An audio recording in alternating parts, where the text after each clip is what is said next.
தெய்வமாகிய இயேசுவை நோக்கி காலை ஜெபம்.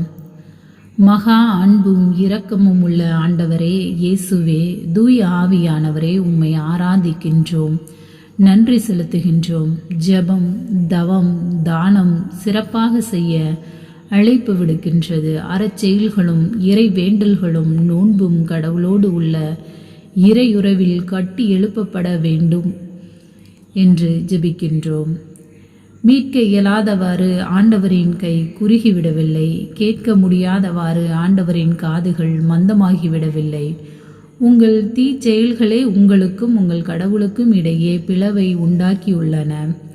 உங்கள் பாவங்களே அவர் செவி சாய்க்காதவாறு அவரது முகத்தை உங்களுக்கு மறைத்துள்ளது. எசையா 59:1-2 ஜெபம், தவம், நோன்பு வழியாக ஆன்மீக நெறியில் தழைக்கவும், நொறுங்கி கிடக்கும் மனித ஆளுமையை ஒன்றுபடுத்தி கட்டி எழுப்ப வழங்கப்பட்ட அருட்சாதனத்தின் வழியாக பாவங்களை அறிக்கையிட்டு ஆண்டவரின் இரக்கத்தையும் பேரன்பையும் பெற்று வாழ வரமருள வேண்டுமாய் ஜெபிக்கிறோம். இந்த அரிய கொடைகள் தூய உள்ளத்துடன் நேரிய மனதுடன் கடவுளின் மகிமைக்காக பயன்படுத்தும் போது ஆன்மாவை பலப்படுத்தி இறை உறவில் இறைவனில் நிறைவு காண வேண்டி ஜெபிக்கின்றோம். தன் பாவங்களை மறைக்கிறவன் வாழ்வடைய மாட்டான், அவைகளை அறிக்கை செய்து விட்டு விடுகிறவனோ இரக்கம் பெறுவான்.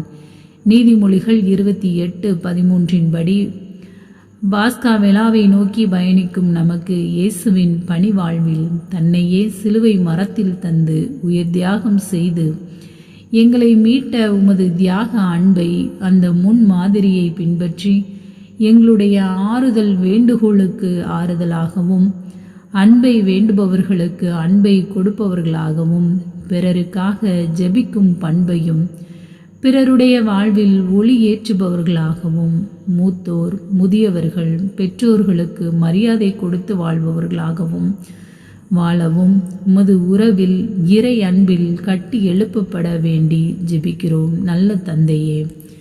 ஆமேன், ஆமேன், ஆம்.